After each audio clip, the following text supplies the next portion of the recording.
Okay, today I'm talking to an empty classroom due to a snow day, but I want to go over some of the things we talked about yesterday in class and keep moving the class forward. So, first I want to do another example, because I didn't like the way the last example went in class yesterday. So here we go. This is an example of exponential growth, or maybe decay. We're going to find out in a few minutes.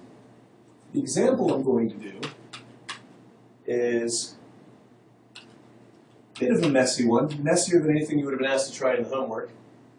It's -5 times raised to 3x plus 3 in the exponent part plus 4. We're going to break down how to graph this going just one or two steps at a time.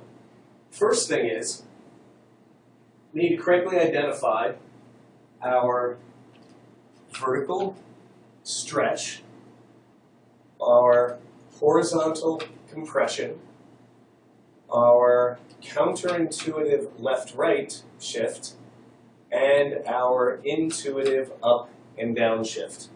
Okay? So we're going to identify those four things first of all.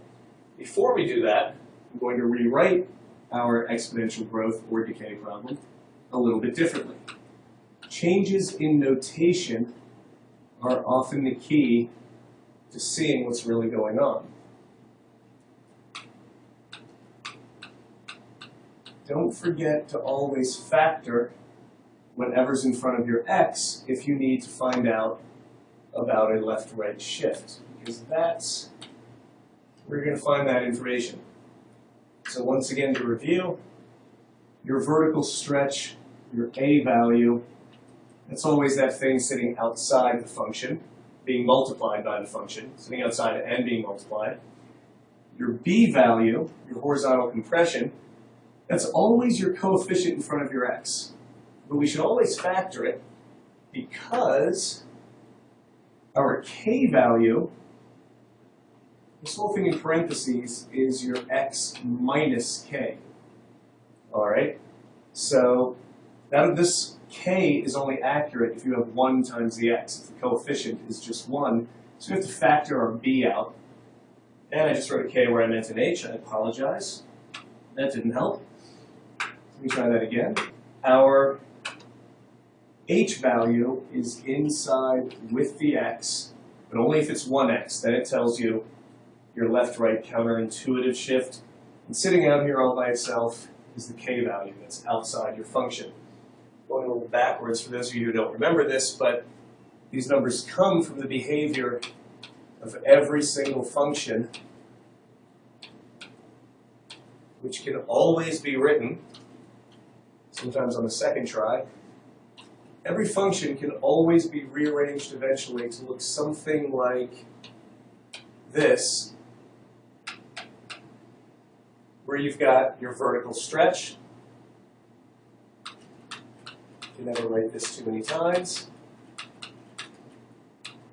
Your horizontal compression.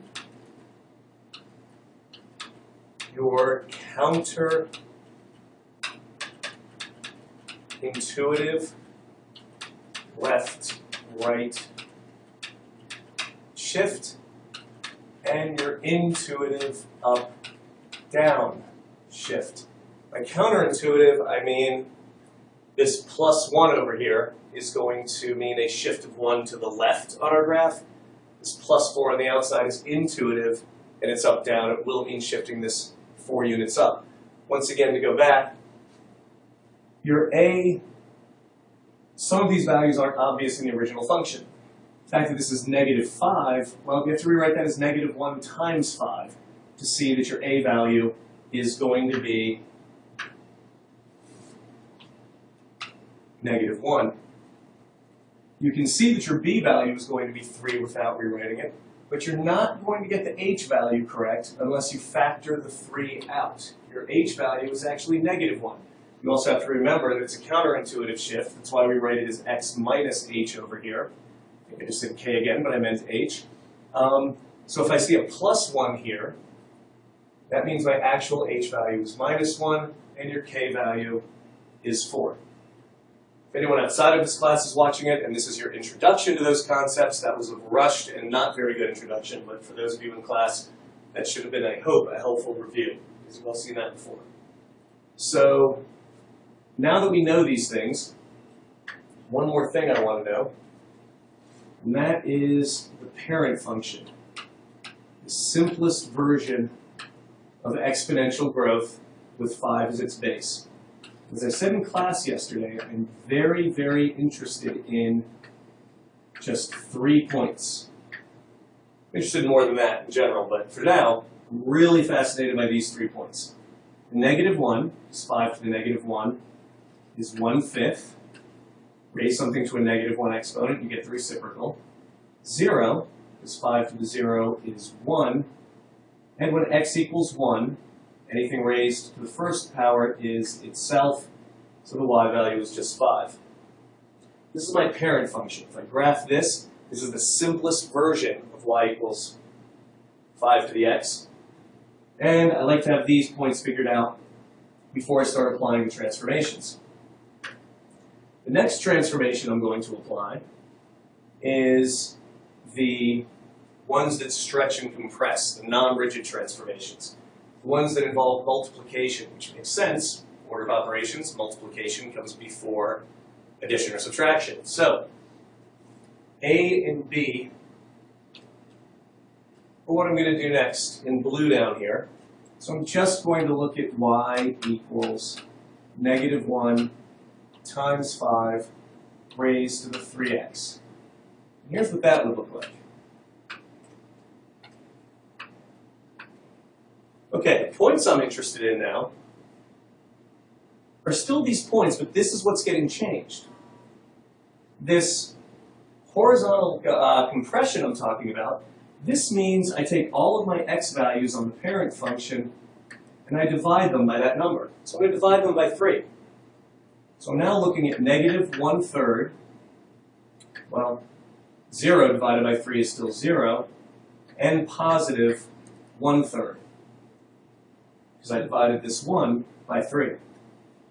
Now, the a value, this is your horizontal stretch.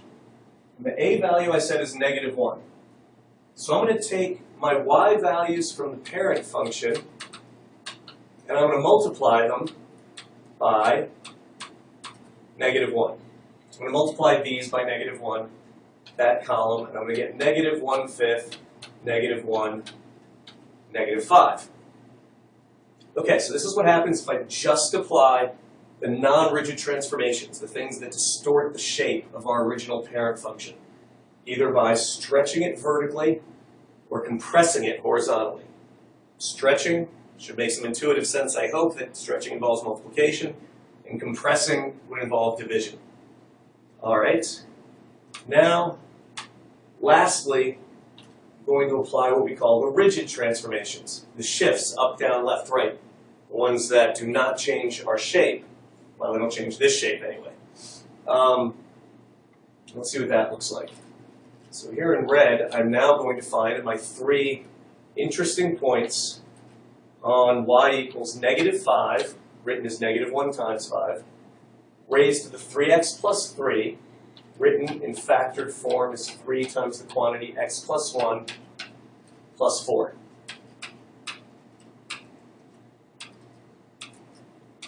So I'm going to take my points from this middle function.